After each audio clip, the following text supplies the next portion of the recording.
inside, and he walks him.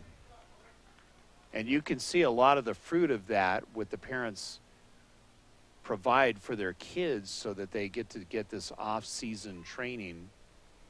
We'll even get into the realm of diets. I mean, we've heard so many different kinds of groups that are out there training some of these current ball players and getting these kids stronger earlier and getting the fundamentals clearly down earlier. As we've seen, there goes runners, fouled away.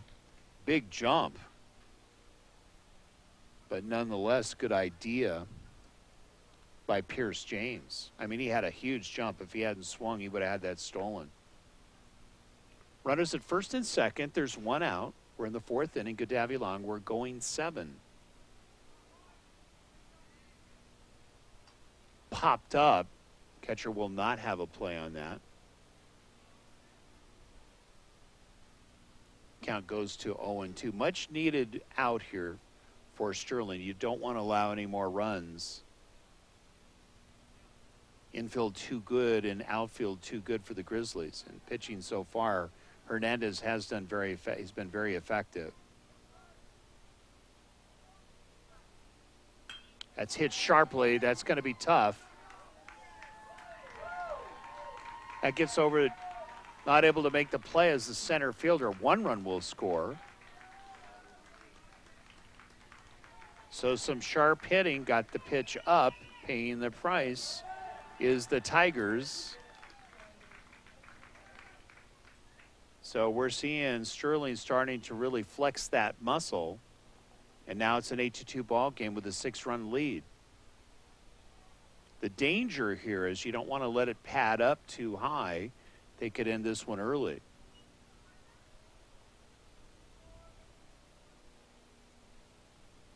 First pitch going to be a little bit high. Count goes to 1-0.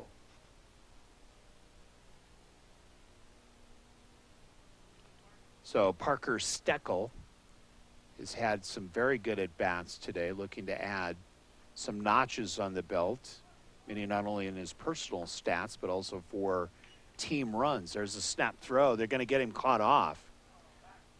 Throw too high. Wow. Second time we've seen that where Trinkle making the throw home and just not able to make a good play, and the run will score on the errant throw.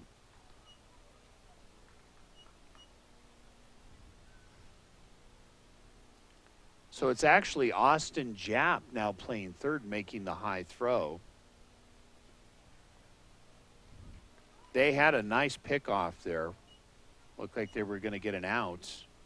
And now you have a runner at third with another run in with a 6-run pad fouled away. Count goes to 2-1.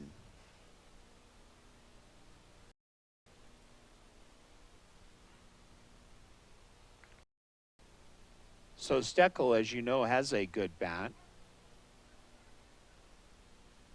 Problem here is that not only does he make good contact, but he has power. And that's hit sharp. That's a gapper. That's going to go up the gap. 1 run will score. He's got a double easily. We'll see what kind of wheels he has. They're going to send him, bobbled by the second baseman, so it's a triple. Even if he hadn't bobbled it, it would have been a tough play.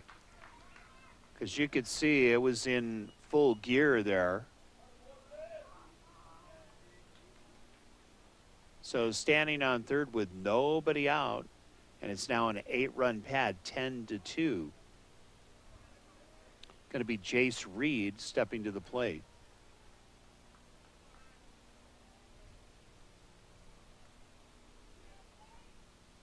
So Reed, as we saw earlier on the base pads, also very hard out with that speed. If he gets the bat on the ball, it's going to be a tough play. It's hit to the pitcher, easy play, gets the first out of the inning. So much needed out there for Sterling to try to slow this one down. The train clearly is running, the Grizzly train. So far, the Grizzlies in the ball game, 10 runs on 4 hits and 1 error. That's hit sharp down the left field line, foul. Count goes to 0-1.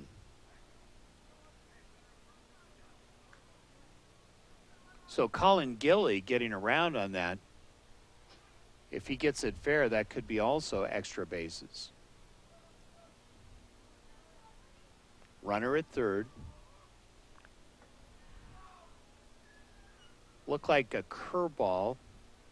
And fortunately, it was a curveball. If it had been a fastball, it could have gotten past the catcher. But the spin of the ball kept it within catching range. Count goes to 1-1.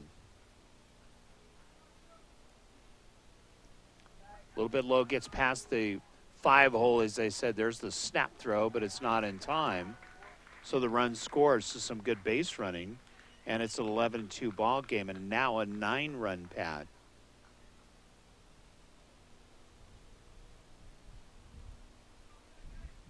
So potentially this could be a 10-run rule game, potentially. Now up by 9 as far as the pad is concerned, Grizzlies. It's hit down the first baseman, steps on the bag for out number 2. So basically tailor-made for the first baseman, meaning in Colby Nelson, and there's 2 down. Jackson Jenkins, the catcher, looking to try to get a 2-out rally going. But so far another 4 spot being put up here in the 4th inning. Fouled away. Looked like it was either off the catcher or Norm Johnson again. Must have heard me. Would that be Rabbit Ears Johnson? Not sure. Count goes to 1-1, 2 outs.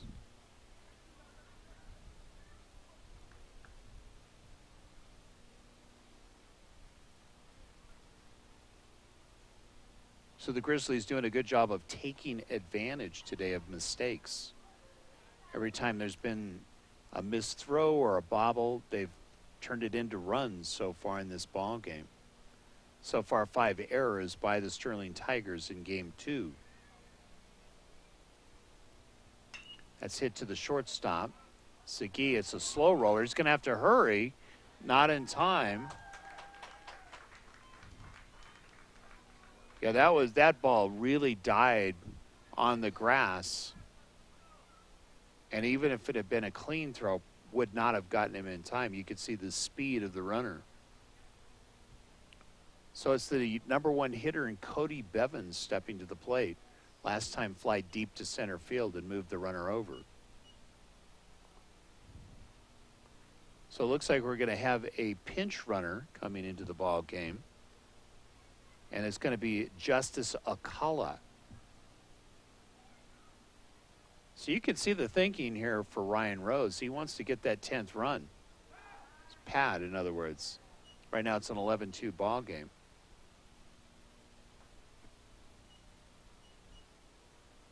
The way Hernandez is pitching, you can't blame him. Inside, missing. And when I say missing Bevins literally. Count goes to 1-0.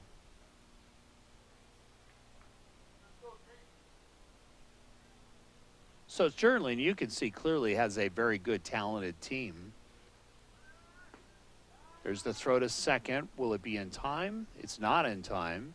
A little bit off. So a good steal, and you can see why Alcala was brought in. Had a good jump, and you can see very good speed. He was thinking about it. You can see he was watching at second. He was tempted to take off.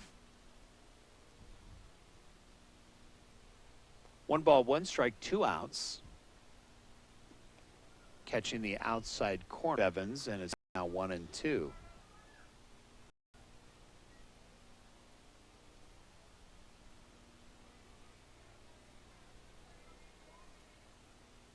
Curveball catching the outside corner, and he strikes him out. That was one of those roundhouse curveballs you don't see very much anymore. A lot of the modern pitchers today throw more of a hard slider, if you will, that slides. That was the roundhouse curve. Caught him on the outside corner. But a big inning for the Grizzlies. Grizzlies taking advantage, as we mentioned, of mistakes. Got 4 in the inning, and it's an 11-2 ball game. 3.5 in the books. and it's the Grizzlies on top.